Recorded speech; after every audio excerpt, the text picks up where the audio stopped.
I'm Ira Horowitz. This is Beginning Your Accessibility Journey, Website Accessibility Journey. So I'm the founder of Corner Shop Creative. Before we get into the topic today, quickly a little bit about Corner Shop. We are an online services company committed to working with nonprofits as well as some small businesses, political candidates, and other folks.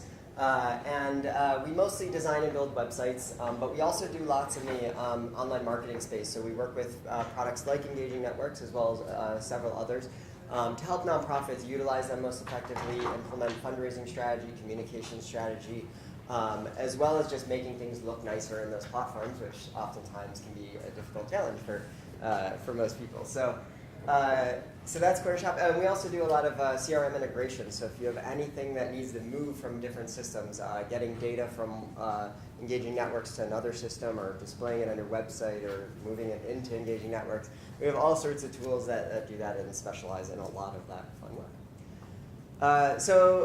Before I jump in, who here has an accessible website? Who here, okay. A few of you. Who here knows what that term means? Accessibility. Right. You still. So hopefully you don't want to walk out once I give you the definition and be like, oh, I know what this is. But so for the purposes of the presentation, and there are definitely hundreds of definitions out there for what accessibility means, especially in web content. There isn't one unified definition. The one that I like the best is the most general, actually. It's the degree to which a software or hardware are available to as many people as possible. So we're not just talking about a specific disability, such as blindness for screen readers, that kind of stuff, or even Section 508 compatibility, which we'll get into in a little while, which is the government regulations. But pretty much anything that is avoiding anything that is limiting users from accessing your content. So just disabilities, there are over 57 million Americans with disabilities, 285 million worldwide. That's 1 in 8 people in the US here that are missing. And so if your website is not optimized for those people, they are going to have a negative experience on there. And those are just some of the standard definitions. There are other elements within accessibility. The most common and widely accepted is mobile responsiveness is actually an accessibility concern, is if you're not making your site accessible on mobile platforms, then that's an entire audience of folks that you're missing out on. And most of these people are going online, so it is 54% was the latest studies and information that I was saying, but actually I think it's increasing and going higher, and especially as you start going broader with some other impairments, it certainly gets even broader and more people are accessing the web in that way. So the types of impairments we're going to be talking about today, just a few to go over. So there's obviously visual impairments, which is usually the most common and popular that people are aware of and try to address. These are things like blindness, people who have poor vision, so not fully blind yet, but still lots of older generations. Nonprofits work with a lot of older audiences, and so a lot of those folks may have poor vision. And you want to make sure that your site is accommodating those folks. Color blindness is an important one as well. A lot of times people forget that you might just have a button that is a certain color and it changes the hover state based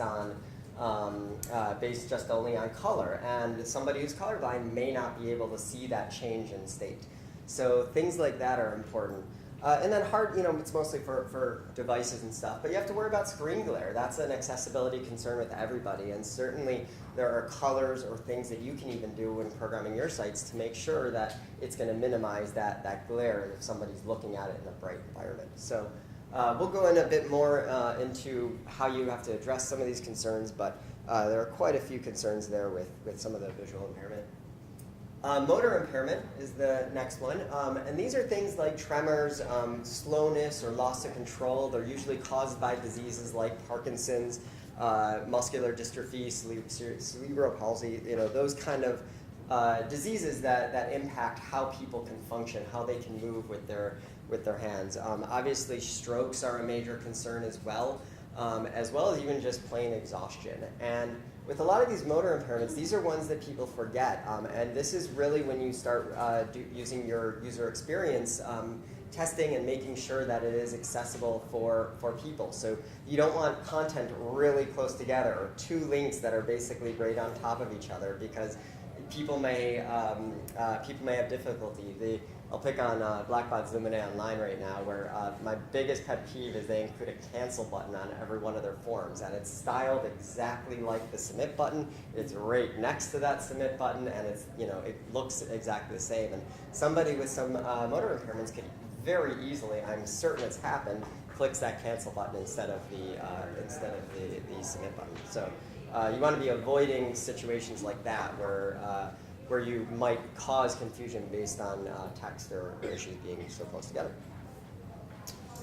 And then there's auditory impairments. And so these are things like deafness, hearing loss, hyperacusis, I apologize if I'm not pronouncing that correctly, which is a disease that is basically sensitivity to certain frequencies or volume ranges. So certainly like high-pitched noises, or if you have an autoplay video, which who here has any audio play videos on their site? Okay, good, because you shouldn't. But if you were, sometimes that can be very jarring and problematic to people if it just starts with like full blast of da-da-da or something, really crazy and powerful with that music. Don't ask me to do that again. And then the last one here is even sleeping babies. I have 2 young kids, and I remember when they were babies, I'd just be sitting there on my phone all day, and it was really, especially when Facebook was rolling out lots of video and stuff, and I feel like I couldn't even access anything on Facebook because everything was a video, and I just had to scroll by it because I didn't want to wake my sleeping baby on me, like this person had. That's not me. But so all sorts of, so basically it's anything that you want to make sure that when you are coding your site or thinking of the content you're putting up there, that you're not adding things that are going to be barriers for any people in this context.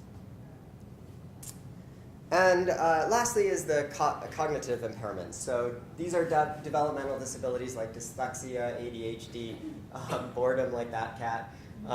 This is one of our developers' cats, actually. And other distractions. Are people familiar with the death by PowerPoint phrase? So that's a phenomenon where you're probably familiar, hopefully no one did it this week, but where basically people put a ton of information on a slide, and there's like 40 images, like 300 words, and it's impossible to actually process that. And you see that a lot with websites and just all sorts of information, and people don't know where to look. That's the biggest complaint we get oftentimes when we're redesigning a site, is people don't know where to look on the site. And so by presenting too much is actually overwhelming, especially people with these disorders. It can be incredibly overwhelming and difficult and cause people to leave or go away from your site. So being aware of some of those issues as well. So why should we care? This hopefully shouldn't be a tough sell, but first of all, we think it's just the right thing to do, and especially in the nonprofit community, we see accessibility growing in the web world and pretty much the world all over, that people want to be more inclusive and accessible. And the nonprofit community really should be leading the way on this. This is what we are known for. This is what we can be best at, and it's really just the right thing to do and something that we should be doing here. I mentioned, just based on the sheer volume of people who have these, you're going to be reaching more people. You're going to be reaching out to larger and more audiences by making your site accessible. So just by making an accessible website, spending those few extra hours to do a few basic things that we'll go over in a few minutes, you'll be reaching out to a lot more people and really being able to engage them. And even if, let's say, your audiences for some reason don't care and aren't responsive to the accessibility concerns, search engines are. Google is taking a lot of accessibility concerns into their algorithm, as well as Bing and several others. And so if your site isn't accessible, it is likely that it may show up further down the list than other sites. Again, I mentioned mobile responsiveness, but that's the biggest and core factor, but there are certainly others as well to make sure that it's there. And lastly, lots of nonprofits do have funding requirements. The government does require any government funding or contracting does have to comply with their Section 508 compliancy, as well as lots of foundations and other folks are now starting to do that. So if you get a big grant for doing either your main site or campaigns or anything on the web, there's a good chance you may have that funding requirement to make sure that it's accessible. So what standards are out there? There are really two that I'm going to focus on. There are quite a few others, but these are the two most popular. The first is Section 508. This was created in the 90s by the Clinton administration to basically require all federal agencies that they ensure technology is accessible to employees and members of the public with disabilities. So they basically made it so that any technology is going to be accessible to the widest number of people. The line that I love in there is that they wanted to make sure that it does not pose an undue burden. So they don't want to make it difficult for people to access basic technologies to either do their jobs or to access information. And so that's pretty great. So they have their own set of standards that the government created. Again, this is quite a while ago, so some of them it's a little hard to interpret exactly what it means. They have updated them quite a few times as it's gone on, but they are still a little bit behind it. And the standard that we tend to use is more of the W3C, is the name of the company that creates the WCAG, which stands for Web Content Accessibility Guidelines. And these are just a series of guidelines that have been evolving over the last few years that really speak to websites specifically and what you should be doing.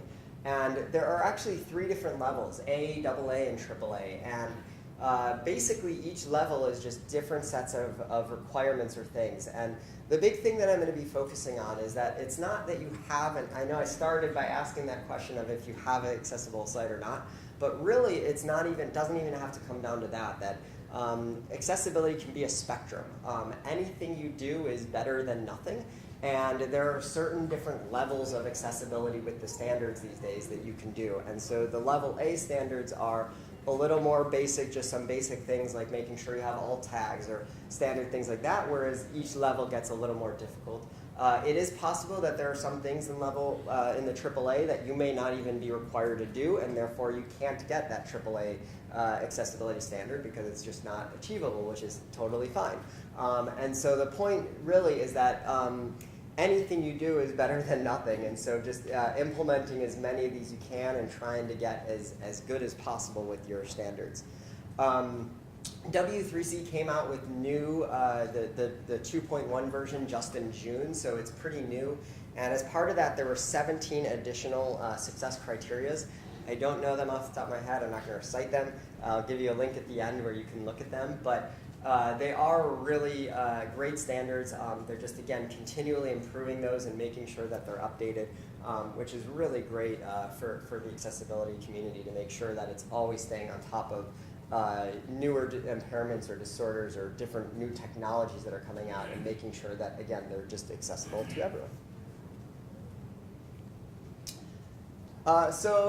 The rest of the presentation, I'm going to focus on what you guys can do as well as some resources that are out there. And the first thing is your content. So if you're focusing on text-only content, you need to make sure that you're using the alt and title attributes in your HTML. So the alt is usually in the image tags. It is also available sometimes in a few other tags that are out there. The title is usually for links. It can be included in paragraph tags as well. But those are important because obviously if you have the visual impairments and you can't see and you're using a screen reader, those screen readers will read what those images say. So you want to make sure that not only you have them, which is the first step, but that they're descriptive and they're going to be useful for somebody with a screen reader. I often just kind of put in like, you know, boy with dog or something like that, and like, is that useful to, what you really need to be asking is that useful to somebody who has a screen reader, and putting in the proper description that's going to be most useful to them. As well as with those title tags as well, because oftentimes links will just be click here, which first of all you should avoid at all, but what does that mean? And adding in a title can help describe that link further so that people know what page they're getting taken to. Keyboard navigability. So if you do have some visual impairment and you're using a screen reader, chances are you are not using a mouse because you can't see where it's going. And so you have to navigate your screen through the tab key, through various keyboard shortcuts. And you want to make sure that you can that people can navigate your site with the keyboard. That there's no limitations or technologies or kind of various functionality on your site that's going to be inaccessible from your keyboard. So that's always a great thing to be testing out and easily doing is, can you access your site through just using your keyboard, or is it required to have a mouse? Think of lots of like the turning page functionality on like the PDF makers. Those are absolutely horrible for accessibility in screen readers. The tab index, so Engaging Network here at the Engaging Networks conference, I'm sure we all have forms on our site. And the tab index is what basically controls that tab order. And I cannot count how many sites I've been to where, you know, I start at enter my first name and then I hit tab and it bounces me down to the end of the page or something like that. And it is, first of all, frustrating for me, even though I have a mouse, but it's frustrating for people who don't even know that they're missing information. And so being mindful of that tab index. The nice thing about Engaging Networks is it actually does a pretty good job of making sure that tab index is coded correctly. They do create Engaging Networks creates the markup for you, so thankfully if you're using Engaging Networks, it's in a pretty good shape that you can just kind of create your fields, put them in the right order, and know that it should tab correctly. But that being said, it's still worth testing. You never know if you're using any custom code, it might override some of those settings. And lastly is the skip to content link. So this is something that should be in every single site, and at a minimum is what you should do. But this is usually a link that's hidden to people who can see and who can do it. It's usually hidden with CSS. But it is a link that's on the top of the page, that, or throughout the page actually, that lets you kind of skip to that main body content. Because when you load a new page, and you're using kind of you know, either a screen reader or accessibility, it's going to read everything on the page. So it's going to go through your entire header every single time. And if you don't have the skip to content link, that's going to be annoying as can be for anybody who has a visual impairment, because they're going to have to go through your entire navigation, and the screen reader is going to read every single link that you have in there, which for I'm sure a lot of you is a lot of links. So you want to be adding that content. It's the first thing they hear. They can skip it if they already know what's in your navigation or just want to go directly to the content. Coding structures. Anybody in here a developer? All right, got a few. That's good. So the rest of you can go to sleep for a minute. So this is just a few things that we encourage developers to really be mindful of, and you can encourage your developers to be mindful of these. Is first of all using semantic HTML5 markup. If they aren't using it for your site, you have probably bigger problems. But it is something that's important, because what the HTML5 markup does is it basically, instead of having everything in like paragraph tags or something, it puts it in these sections of nav, aside, main. And those can be really descriptive for the screen readers. It gives them a little more direction as to what the content is. So that if they do see the nav, some of the new screen readers are actually not requiring the skip to content link, because they'll know that, like, oh, that's just nav and I can skip it if I've been to this page. Again, still have the skip to content, but some of these things are just a bit more descriptive, which is good. You want to be mindful of your H1s, 1 through 6s. So this is for also content people, but basically screen readers will look at your titles as a table of contents, basically. So it will read those and it will tell people to skip. So if you're like me, who sometimes does that shortcode of like, I'm going to use my H3 for this like bolded paragraph centered text kind of thing, that's going to be super annoying for those screen readers, because it's going to be reading like a long paragraph of text. So you want to be mindful and just avoiding using those kind of that kind of content when possible. And just making sure that your descriptions, your titles, are actually descriptive, rather than maybe who you are, like about my organization name or something like that. That's just a bit more descriptive, so that it kind of describes what the content's going to be about.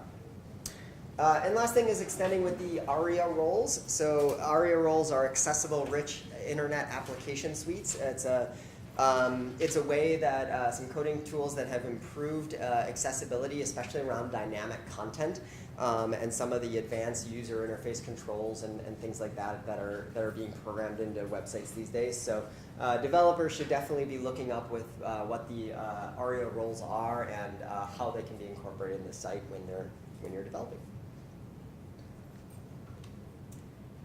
The next one is color and type. So it's important to pay attention to all sorts of things with color. First is contrast ratios, so making sure that your colors are different enough that they're going to be easily seen. So this is less for people who have something like blindness, but more for that either poor vision or color blindness. Being able to kind of see the correct contrast control is incredibly important. Again, for color blindness people, if you don't have a strong contrast, it may just look like a straight solid background color. And so you want to be avoiding that at all costs and making sure that you do have a strong contrast in there.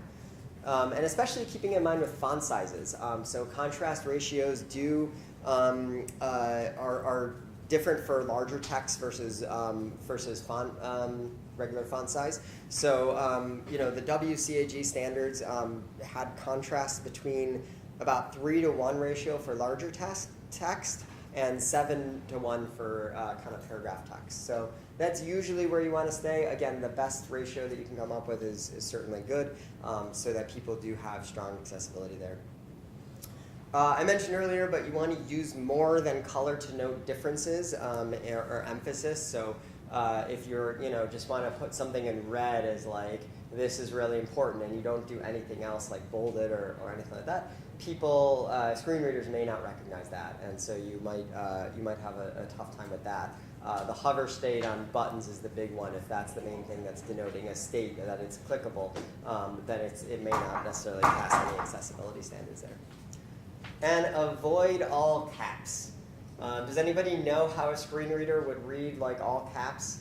If I wrote like IRA in all caps, they would read it as IRA.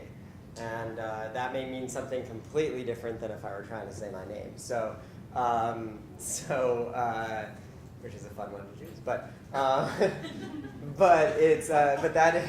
but think of it if you do have like a long paragraph of text and you decide to put it in all caps, it may read that exactly, not as your paragraph of text that you tried doing, but as every single individual letter.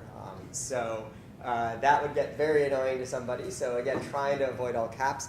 And if you do need or want to use all caps, then you use it with CSS, so you can control it with the uppercase, just converting it that way, which is a much better way of doing it. I'm going to take a drink here while you guys read this. So, as I already mentioned, making sure you're using those descriptive titles, headers, and links are going to be incredibly important to just, again, providing the right context for people who may not be able to see the content correctly or can be easily confused by your content.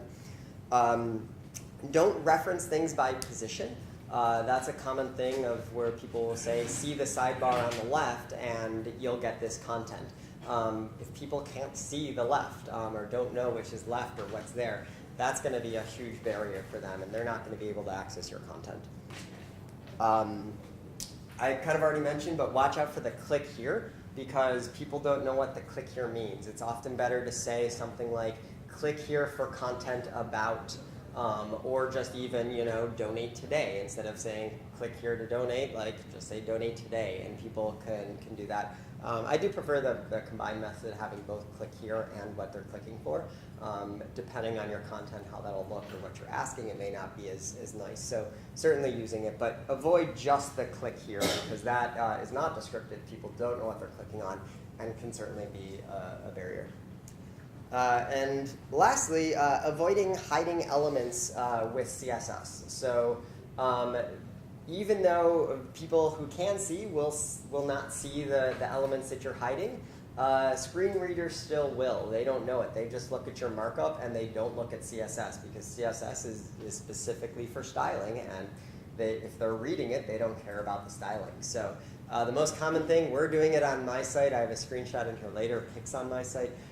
We do need to change, but we are doing that where we're, especially engaging networks, you'll see this, where we're hiding the standard field label that was like above the text, and we kind of use some JavaScript to put it in the field as a placeholder text. And we ran an accessibility scanner, and that actually found up as a critical error because it's actually showing two labels, one that's hidden with CSS and one that's in the placeholder. And so when a screen reader looks at it, it's actually going to read the label twice, which is obviously not a huge barrier, but kind of annoying. So.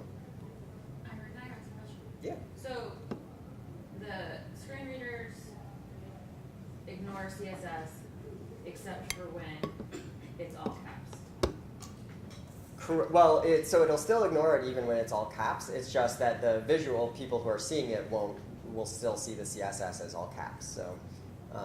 But the screen readers are going to still read it as individual. Because you're using CSS to control something. So instead of saying IRA, typing in capitals for IRA, if you're typing it in with I and then lowercase RA, it will know. It's just seeing the plain content that you entered in, and not the CSS to make it all caps. So kind of confusing. And one of the last things is media. First of all, as we said, none of you are doing it, which is great, but no autoplay ever. That pretty much goes across the board for every impairment that's out there, that this is just bad for everything. So you don't want to be, you don't want to be jarring people who may be sensitive to either noise or to distractions and so forth, and so that can be overwhelming. So avoid that autoplay, both definitely with audio, and also with video. Some mobile platforms, actually, if you do have autoplay or HTML5 background videos, things like the iPhone or Apple products will actually even disable that because they're trying to move towards accessibility for all as well. So they actually require you to always play it. They'll disable your autoplay on mobile devices. So not a good idea pretty much anywhere. The biggest thing people forget is captions. On any audio or video that you do have, add captions to whatever you're doing. So include a transcript with audio files, or include closed captions on a video file. And that's accessible. That takes care of the sleeping baby problem that I was having, as well as many others of people who do have auditory problems and want to still watch and learn from your videos. So captions are always a great thing. Avoid images and text. You'll see this a lot in social media, actually, of you just creating an image and putting some like inspirational quote or something like that. But that's actually a huge barrier for a lot of people, because within an image file, you can't, screen readers or nothing can actually read what those words are, because it's just a flat image file, and no technology yet has a way to read what's in that image file. And so by adding text within an image, you're actually preventing people from viewing there. So, it's okay occasionally to have like donate now if you have an image there, but making sure that you're, again, adding in your alt tags and your title attributes so that people know if there is text there what it's going to represent. So, but avoid the long paragraphs, inspirational quotes, that kind of stuff. Or know that it's not going to be accessible to people. And again, always using the descriptive alt tags we mentioned earlier. It kind of goes with the images. And lastly, just again, I think I've mentioned all this stuff, but engaging networks, I mentioned that it's really great that they create the markup for you, so you don't have to worry about a lot of those coding things. They're pretty good, but you still should be paying attention to a lot of things, especially in forms. I found that people pay a lot less attention to what they're using for like their H1, H2. They use them a little more inconsistently. You have multiple columns that might be a little more difficult. Things like that are a bit more challenging. I feel like every template that I've looked at in pretty much any platform always forgets to add the skip to content link. So if you're creating that new wrapper, just make sure it's also in your donation form so people can get to that form quickly and more accessibly.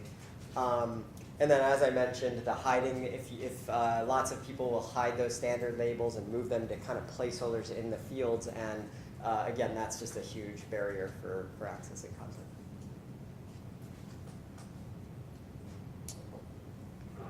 So a few resources that are out there. There are quite a few. So the first one is we are a WordPress development company, so we do focus a lot on WordPress. So that's where I'm going to start. And the great thing is WordPress is doing a great job with accessibility. There are tags if you're using any themes or plugins in both of the WordPress.com directories. There are tags for both the themes and the plugins around accessibility.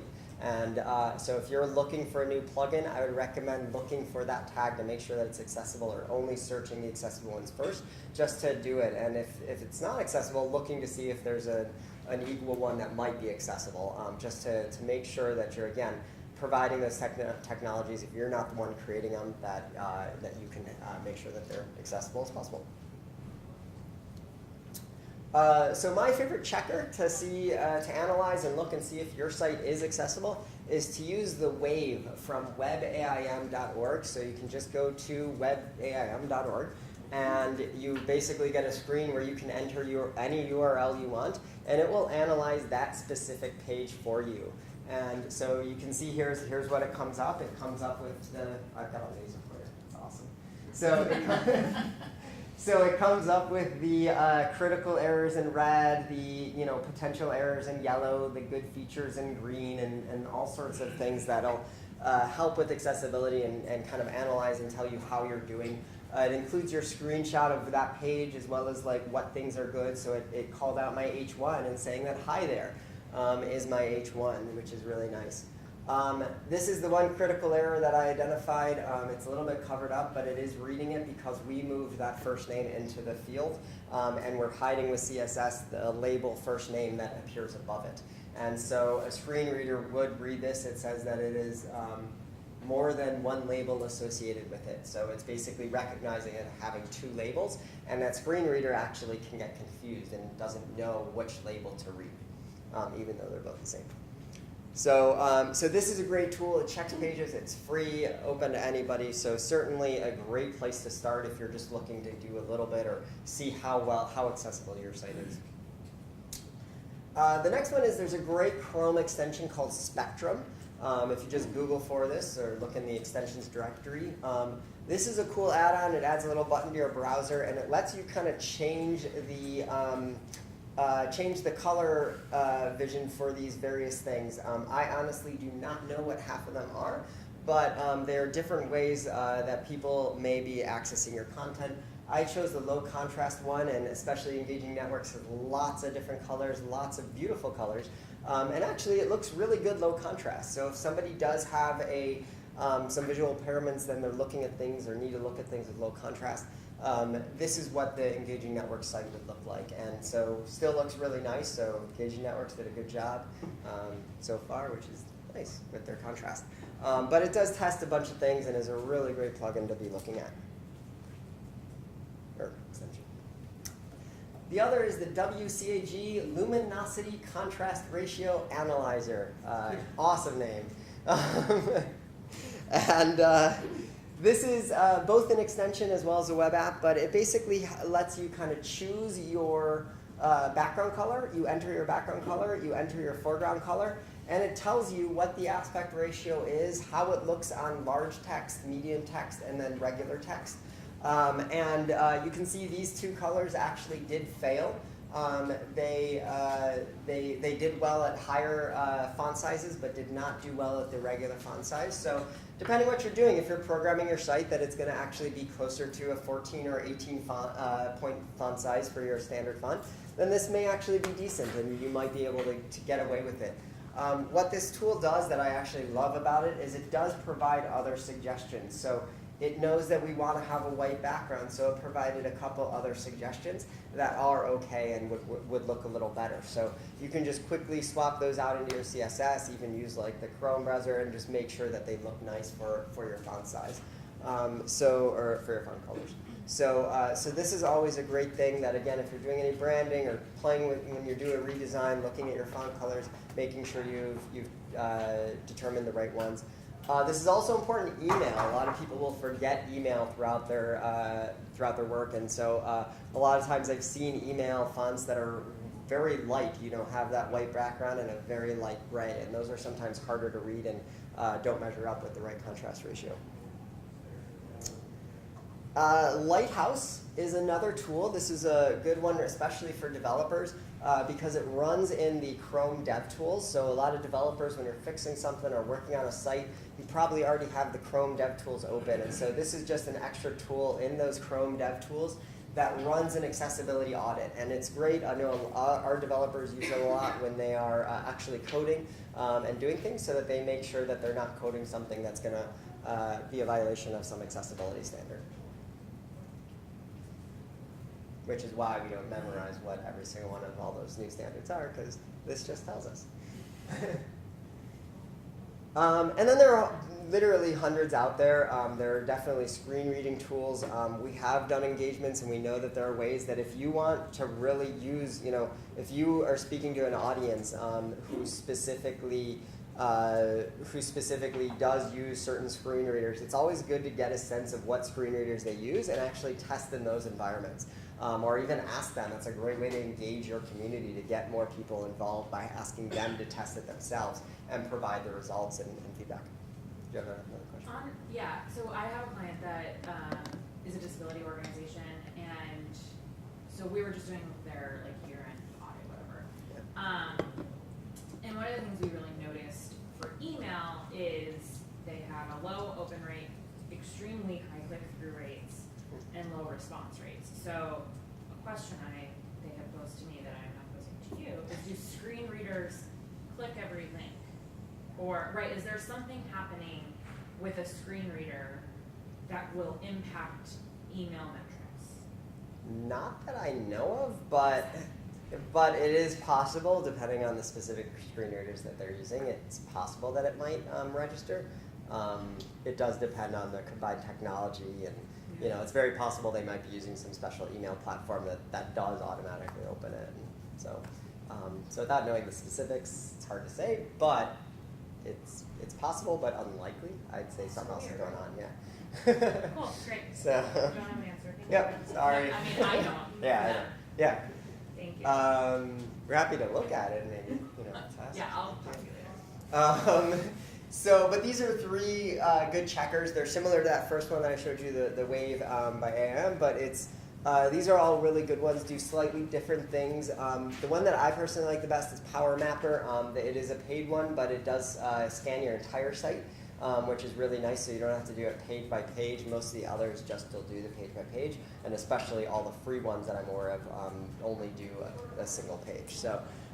Which sometimes might be fine, because if you only have a few content types on your site, you might just be able to test one content element from each one of those, or you can just pay for the paid service, like $50 a month for Power Mapper. So that's a good one. And webaccessibility.com, it's got the name and the domain, so they were there first and do a pretty good job as well.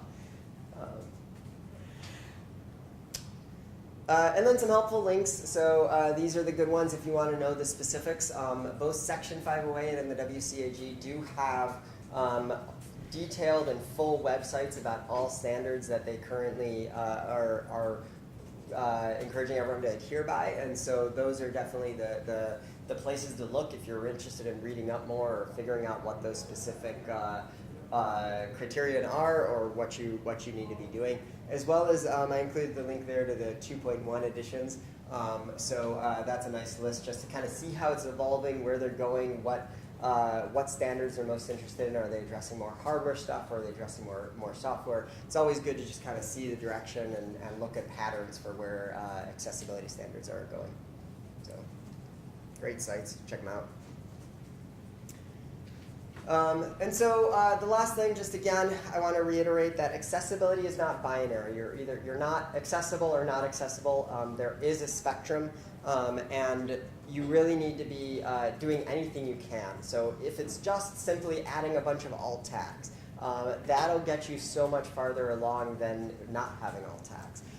So I always recommend do whatever you can, whatever you're able to in your budget. Think about it going forward. If you're about to start a new redesign project or even a microsite, anything like that, you want to just be thinking about these accessibility concerns so that you make sure that they're included definitely in your next project if you can address certain things now. Taking care of some of those low-hanging fruit, again, like alt tags, I think anybody can easily do. There are even some plugins I've seen. I haven't used any of them, but I know there are like WordPress plugins or Drupal modules that'll help you like convert your images and based on the file name, create potential alt tags for those.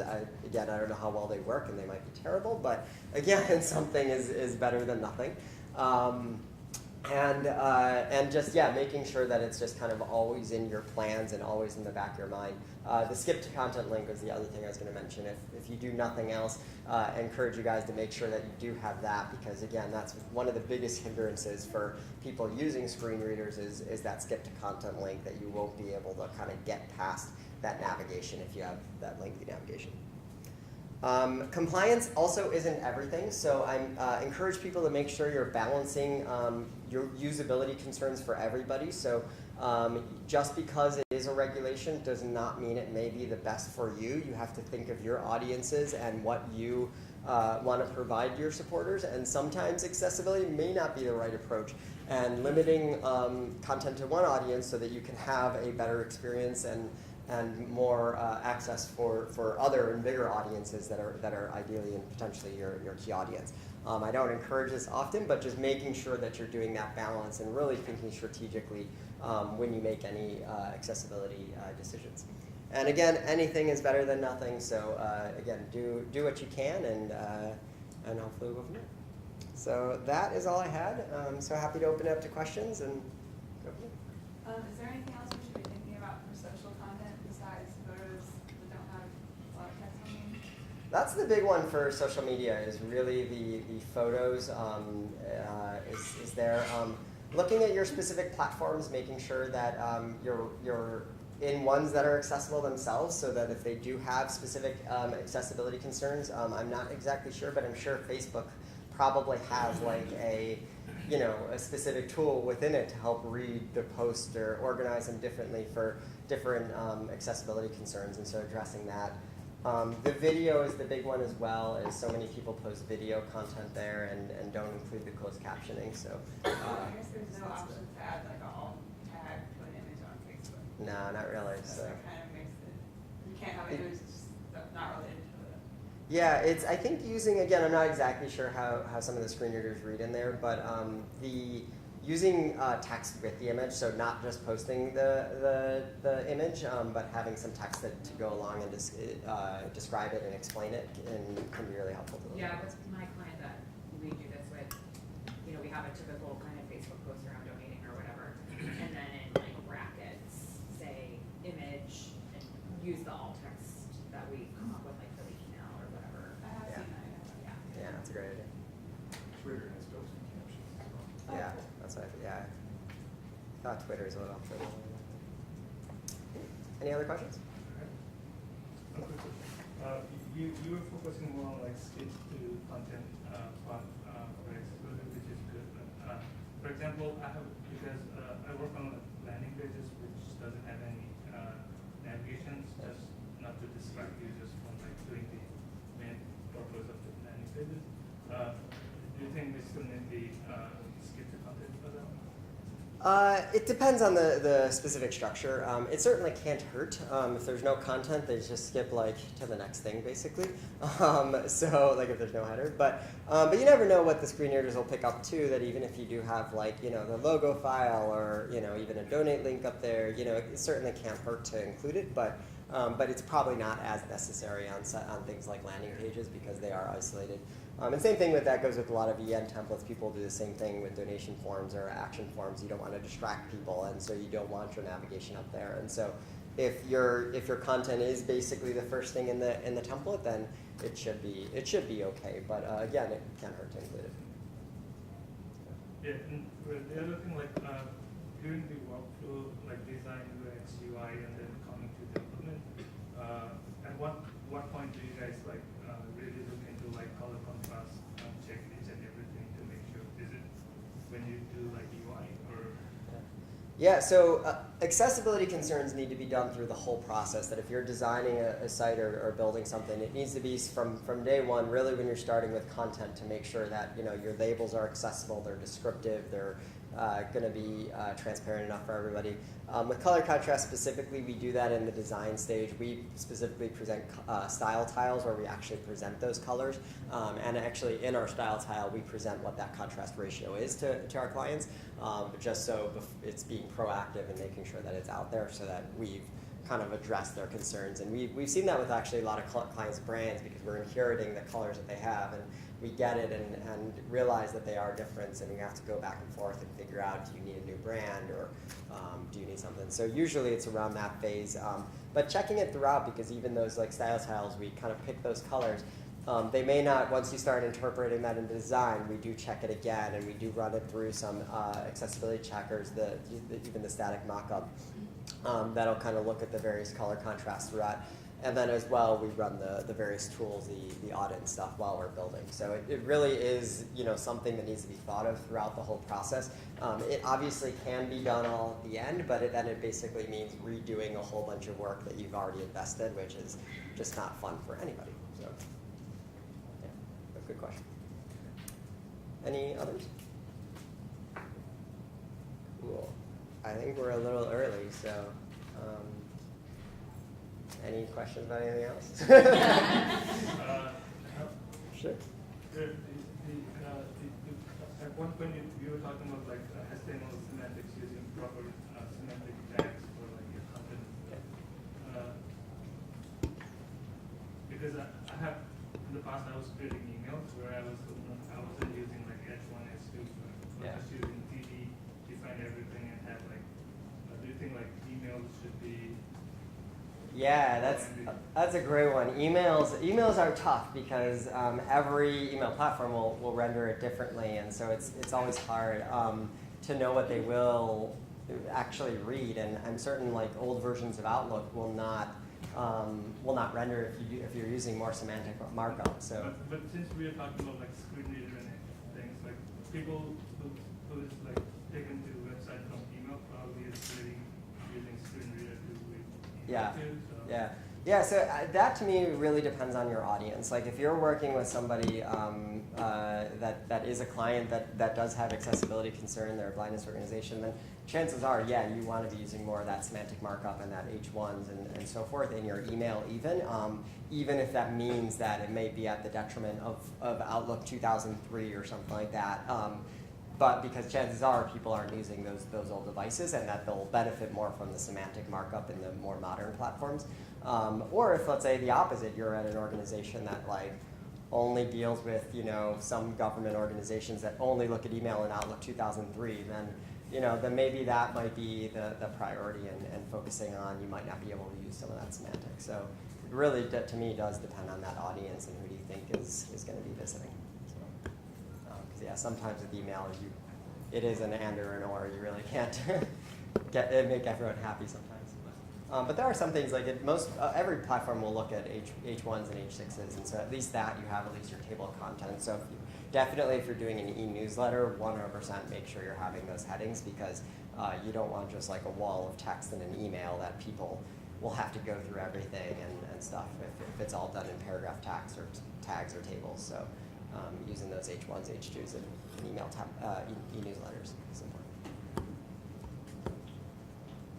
Cool. Well, thank you. And if you guys have any questions, we are at the booth right across there, and we have fun like pickle pens and cool things like that. So come grab one and say hi. Thank you. Thanks, everyone.